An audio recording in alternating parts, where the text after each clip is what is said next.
आपकी बाइक हो गया, गाड़ी हो गया, उसका जो लोड होता है डिस्प्ले पे देखने के लिए करते हैं। ठीक, ये है आपको स्टेप, अर्थात जो लोड आपकी बाइक पे चलेगी या किसी मोटर पे चलेगी, उस लोड को देखने के लिए हम लोड दिखे किस पे, डिस्प्ले पे दिखे, उसका प्रयोग हम किसके माध्यम से करते हैं, मोबिल कॉइल इंस्ट्रूमेंट के माध्यम से करते हैं। इसमें क्या लगा है, बोबिन लगा है। बोबिन आपको एक पार्ट है, ये वाला एक पार्ट है बोबिन सिलेंडर की तरह, इसमें स्प्रिंग भी लगा होता है और इसमें नट। और इसी बोबिन से हम क्या करते हैं, नीडल को, तीर जिसको बोलते हैं, उसको दिखा देते हैं तीर को।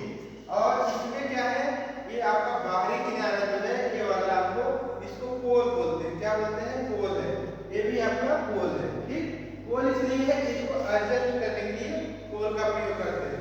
और इस पोल के आगे वाले पार्ट को हम क्या बोलते हैं, परमानेंट मैग्नेट। परमानेंट मैग्नेट मतलब जिसमें किसी प्रकार का कोई चेंजेबल नहीं होता है। एक समय पे उसका मैग्नेट बहुत ज्यादा रहता है, समय के साथ धीरे धीरे धीरे धीरे वो मैग्नेट खत्म होने लगता है। लेकिन मैग्नेट भी अब सिर्फ मैग्नेट दो प्रकार के होते हैं। जैसे मैग्नेट दो प्रकार के, एक होता है परमानेंट मैग्नेट पीएम और एक होता है artificial magnet. Artificial magnet, artificial magnet का प्रयोग किससे कैसे बनता होता है, आर्टिफिशियल मैग्नेट बनता है कॉइल के माध्यम से। जैसे कॉइल में जो सप्लाई दिया जाता है, उसमें ईएमएफ जनरेट होता है, फ्लक्स जनरेट होता है, तब आगे चल के वो मैग्नेट बनता है। कॉइल के माध्यम से जो हम यूज करते हैं उसको आर्टिफिशियल मैग्नेट बोलते हैं या मानव निर्मित बोलते हैं, जिस मानव के द्वारा बनाया गया। लेकिन जो परमानेंट मैग्नेट है, ये मानव के द्वारा नहीं बनाया जाता है, ये नेचुरली मिलता है, ये पत्थर के आकार का होता है। ठीक, अब ये इसको हम बोलते हैं पॉइंटर।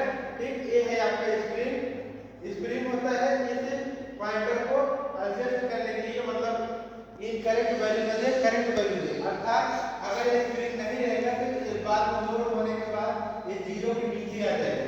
लेकिन अगर ये स्प्रिंग है तो आपको, अगर बाइक या कोई भी गाड़ी चल रही है, बंद हो जाने के बाद ये जीरो पे ही रहेगा। ठीक, लेकिन अगर ये स्प्रिंग नहीं रहेगा तो जीरो के किनारे रहेगा, नीचे आ जाएगा। ठीक, अब इसको हम जीरो के नाम से बोलते हैं, यहाँ जीरो के नाम से बोलते हैं। ठीक, और मूविंग कॉइल भी है। अब मूविंग कॉइल इंस्ट्रूमेंट है तो मूविंग पार्ट भी होना चाहिए, और ये मूविंग कॉइल पार्ट ये है, अर्थात यही आपका मूव करेगा, इस तरीके से घूमता रहेगा। ठीक, ये हो गया।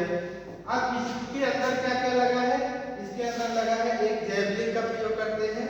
जैवलिन ये है आपका, इसी को बोलते हैं जैवलिन। ठीक, इसी को बोलते हैं, ये पार्ट जो है इस तरीके से कटा होता है, इसको बोलते हैं जैवलिन। जैवलिन लगा, उसके बाद ये स्टेम्पल लगा होता है, स्पेंडल। ठीक, स्पेंडल, और ये है आपका, ये बनता है शाफ्ट आयरन का। ठीक, शाफ्ट आयरन कोर का बना होता है बोबिन। ठीक, उसके बाद ये है adjuster moving coil on aluminium. Aluminium इसलिए यूज किया जाता है जिसमें किसी प्रकार का कोई उसमें जंग नहीं लगता और हल्का होता है, और कीमत में यानी कॉस्ट भी उसकी कम होती है और आसानी से मार्केट में उपलब्ध है।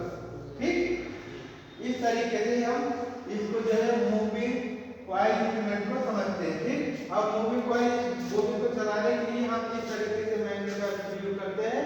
अर्थात बीच में मान लीजिए बोबिन है और किनारे है आपका एनएस है, नॉर्थ साइड और साउथ साइड, नॉर्थ पोल और साउथ साइड। इस तरीके से लगा के हम इस बोबिन को चलाते हैं। ठीक,